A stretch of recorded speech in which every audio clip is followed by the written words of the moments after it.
भगवते वासुदेवाय। 14वां अध्याय, दिति का गर्भधारण। श्री सुखदेव जी कहते हैं, राजन, प्रयोजन वश सूकर बने श्री हरि की कथा को मैत्रेय जी के मुख से सुनकर भी भक्ति व्रतधारी विदुर जी की पूर्ण तृप्ति न हुई। अतः उन्होंने हाथ जोड़कर फिर पूछा। विदुर जी ने कहा, मुनिवर, हमने ये बात आपके मुख से अभी सुनी है कि आदि दैत्य हिरण्याक्ष को भगवान यज्ञमूर्ति ने ही मारा था। ब्राह्मण जिस समय भगवान लीला से ही अपनी दाढ़ों पर रखकर पृथ्वी को जल में से निकाल रहे थे, उस समय उनसे दैत्यराज हिरण्याक्ष की मुठभेड़ किस कारण हुई? श्री मैत्रेय जी ने कहा, विदुर जी, तुम्हारा प्रश्न बड़ा ही सुंदर है, क्योंकि तुम श्री हरि की अवतार कथा के विषय में ही पूछ रहे हो, जो मनुष्यों की मृत्यु पाश का छेदन करने वाली है। देखो, उत्तानपाद का पुत्र ध्रुव बालकपन में श्री नारद जी की सुनाई हुई हरि कथा के प्रभाव से ही मृत्यु के सिर पर पैर रखकर भगवान के परम पद पर आरूढ़ हो गया था। पूर्व काल में एक बार इसी वराह भगवान और हिरण्याक्ष युद्ध के विषय में देवताओं के प्रश्न करने पर देव श्री ब्रह्मा जी ने उन्हें ये इतिहास सुनाया था और उसी के परंपरा से मैंने सुना है। विदुर जी, एक बार दक्ष की पुत्री दिति ने पुत्र प्राप्ति की इच्छा से कामातुर होकर सायंकाल के समय ही अपने पति मरीचि नंदन कश्यप जी से प्रार्थना की।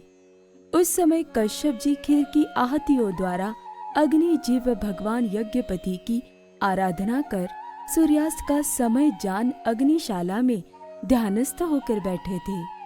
दिति ने कहा, विद्वान, मतवाला हाथी जैसे केले के वृक्ष को मसल डालता है, उसी प्रकार ये प्रसिद्ध धनुर्धर कामदेव मुझ अबला पर जोर जताकर आपके लिए मुझे बेचैन कर रहा है। अपनी पुत्रवती सौतों की सुख समृद्धि को देखकर मैं ईर्ष्या की आग से जली जाती हूँ। अतः आप मुझ पर कृपा कीजिए, आपका कल्याण हो। जिनके गर्भ से आप जैसा पति पुत्र रूप से उत्पन्न होता है, वे ही स्त्रियां अपने पतियों से सम्मानिता समझी जाती है। उनका सुयश संसार में सर्वत्र फैल जाता है। हमारे पिता प्रजापति दक्ष का अपनी पुत्रियों पर बड़ा स्नेह था। एक बार उन्होंने हम सबको अलग अलग बुलाकर पूछा कि तुम किसे अपना पति बनाना चाहती हो। वे अपनी संतान की सब प्रकार की चिंता रखते थे। अतः हमारा भाव जानकर उन्होंने उनमें से हम 13 पुत्रियों को, जो आपके गुण स्वभाव के अनुरूप थी, आपके साथ ब्याह दिया।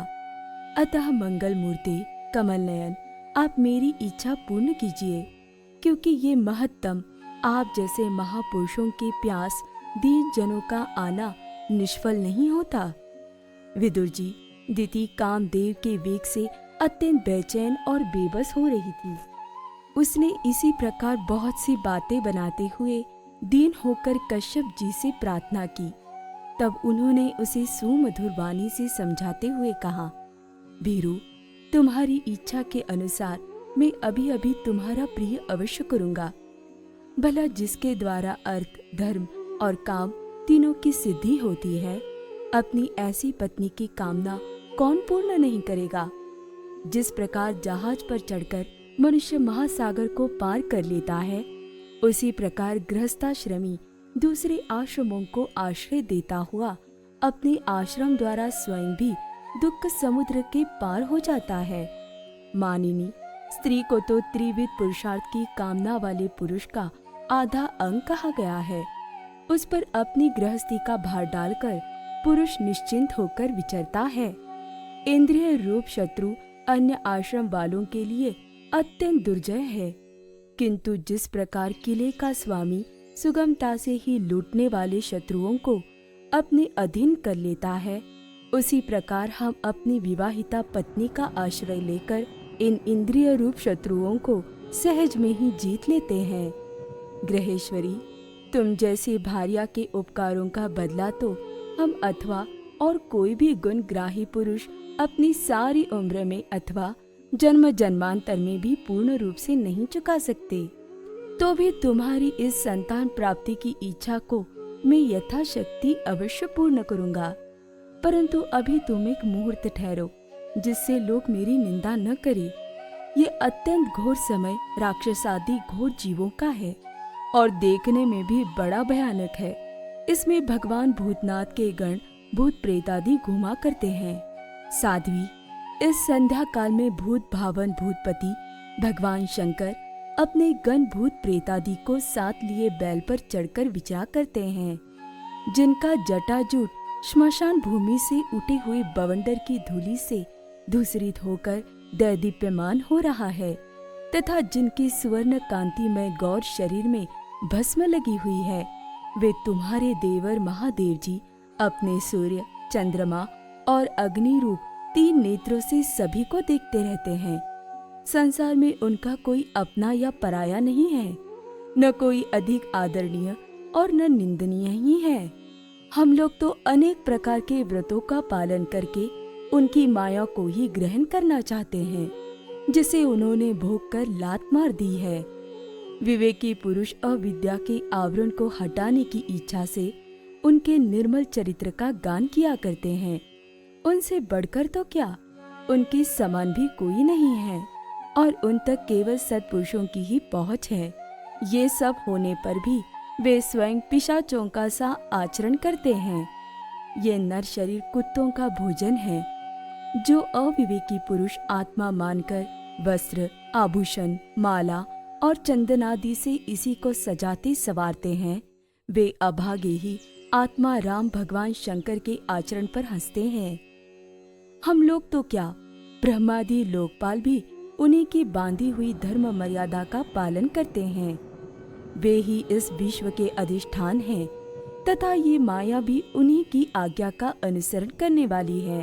ऐसे होकर भी वे प्रेतों का सा आचरण करते हैं। अहो, उन जगत व्यापक प्रभु की ये अद्भुत लीला कुछ समझ में नहीं आती। मैत्रेय जी कहते हैं, पति के इस प्रकार समझाने पर भी कामातुरादिति ने वेश्या के समान निर्लज्ज होकर ब्रह्मर्षि कश्यप जी का वस्त्र पकड़ लिया। तब कश्यप जी ने उस निंदित कर्म में अपनी भार्या का बहुत आग्रह देखकर दैव को नमस्कार किया और एकांत में उसके साथ समागम किया। फिर जल में स्नान कर प्राण और वाणी का संयम करके विशुद्ध ज्योतिर्मय सनातन ब्रह्म का ध्यान करते हुए उसी का जप करने लगे। विदुर जी, दिति को भी उस निंदित कर्म के कारण बड़ी लज्जा आई और वह ब्रह्मर्षि के पास जा सिर नीचा करके इस प्रकार कहने लगी। दिति बोली, ब्रह्मन, भगवान रुद्र भूतों के स्वामी हैं। मैंने उनका अपराध किया है, किंतु वे भूत श्रेष्ठ मेरे इस गर्व को नष्ट न करे। मैं भक्त वांछा कल्पतरु उग्र एवं रुद्र रूप महादेव को नमस्कार करती हूँ। वे सत्पुरुषों के लिए कल्याणकारी एवं दंड देने के भाव से रहित है, किंतु दुष्टों के लिए क्रोध मूर्ति दंड पानी है। हम स्त्रियों पर तो व्याध भी दया करते हैं, फिर वे सती पति तो मेरे बहनोई और परम कृपालु है, अतः वे मुझ पर प्रसन्न हो। श्री मैत्रेय जी ने कहा, विदुर जी, प्रजापति कश्यप ने सायंकाली संध्या वंदनादि कर्म से निवृत्त होने पर देखा कि दिति थर थर कांपती हुई अपनी संतान की लौकिक और पारलौकिक उन्नति के लिए प्रार्थना कर रही है। तब उन्होंने उससे कहा, कश्यप जी ने कहा, तुम्हारा चित्त काम वासना से मलिन था, वह समय भी ठीक नहीं था और तुमने मेरी बात भी नहीं मानी तथा देवताओं की भी अवहेलना की। अमंगलमय चंडी, तुम्हारी कोख से 2 बड़े ही अमंगलमय और अधम पुत्र उत्पन्न होंगे। वे बार बार संपूर्ण लोक और लोकपालों को अपने अत्याचारों से रुलाएंगे। जब उनके हाथ से बहुत से निरपराध और दीन प्राणी मारे जाने लगेंगे, स्त्रियों पर अत्याचार होने लगेंगे और महात्माओं को शुद्ध किया जाने लगेगा, उस समय संपूर्ण लोकों की रक्षा करने वाले श्री जगदीश्वर कुपित होकर अवतार लेंगे और इंद्र जैसे पर्वतों का दमन करता है, उसी प्रकार उनका वध करेंगे। दिति ने कहा, प्रभु, यही मैं भी चाहती हूँ कि यदि मेरे पुत्रों का वध हो तो वह साक्षात भगवान चक्रपाणि के हाथ से ही हो, कुपित ब्राह्मणों के शापादि से न हो। जो जीव ब्राह्मणों के शाप से दग्ध अथवा प्राणियों को भय देने वाला होता है, वह किसी भी योनि में जाए उस पर नारकी जीव भी दया नहीं करते। कश्यप जी ने कहा, देवी, तुमने अपने किए पर शोक और पश्चाताप प्रकट किया है। तुम्हें शीघ्र ही उचित अनुचित का विचार भी हो गया तथा भगवान विष्णु, शिव और मेरे प्रति भी तुम्हारा बहुत आदर जान पड़ता है। इसलिए तुम्हारे एक पुत्र के 4 पुत्रों में से एक ऐसा होगा जिसका सत्पुरुष भी मान करेंगे और जिसके पवित्र यश को भक्तजन भगवान के गुणों के साथ गाएंगे। जिस प्रकार खोटे सोने को बार बार तपाकर शुद्ध किया जाता है, उसी प्रकार साधु जन उसके स्वभाव का अनुकरण करने के लिए निवैरता और उपायों से अपने अंतःकरण को शुद्ध करेंगे। जिनकी कृपा से उन्हीं का स्वरूपभूत ये जगत आनंदित होता है, वे स्वयं प्रकाश भगवान भी उसकी अनन्य भक्ति से संतुष्ट हो जाएंगे। दिति, वह बालक बड़ा ही भगवत भक्त, उदार हृदय, प्रभावशाली और महान पुरुषों का भी पूज्य होगा तथा प्रौढ़ भक्ति भाव से विशुद्ध और भावान्वित होते हुए अंतःकरण में श्री भगवान को स्थापित करके देहाभिमान को त्याग देगा। वह विषयों में अनासक्त, शीलवान, गुणों का भंडार तथा दूसरों की समृद्धि में सुख और दुख में दुख मानने वाला होगा। उसका कोई शत्रु न होगा तथा चंद्रमा जैसे ग्रीष्म ऋतु के ताप को हर लेता है, वैसे ही वह संसार के शोक को शांत करने वाला होगा। जो इस संसार के बाहर भीतर सब और विराजमान है, अपने भक्तों की इच्छा अनुसार समय समय पर मंगल विग्रह प्रकट करते हैं और लक्ष्मी रूप लावण्य मूर्ति ललना की भी शोभा बढ़ाने वाले हैं तथा जिनका मुखमंडल झिलमिलाते हुए कुंडलों से सुशोभित है, उन परम पवित्र कमल नयन श्री हरि का तुम्हारे पौत्र को प्रत्यक्ष दर्शन होगा। श्री मैत्रेय जी कहते हैं, विदुर जी, दिति ने जब सुना कि मेरा पौत्र भगवान का भक्त होगा, तब उसे बड़ा आनंद हुआ तथा ये जानकर कि मेरे पुत्र साक्षात श्री हरि के हाथ से मारे जाएंगे, उसे और भी अधिक उत्साह हुआ। ओम नमो भगवते वासुदेवाय।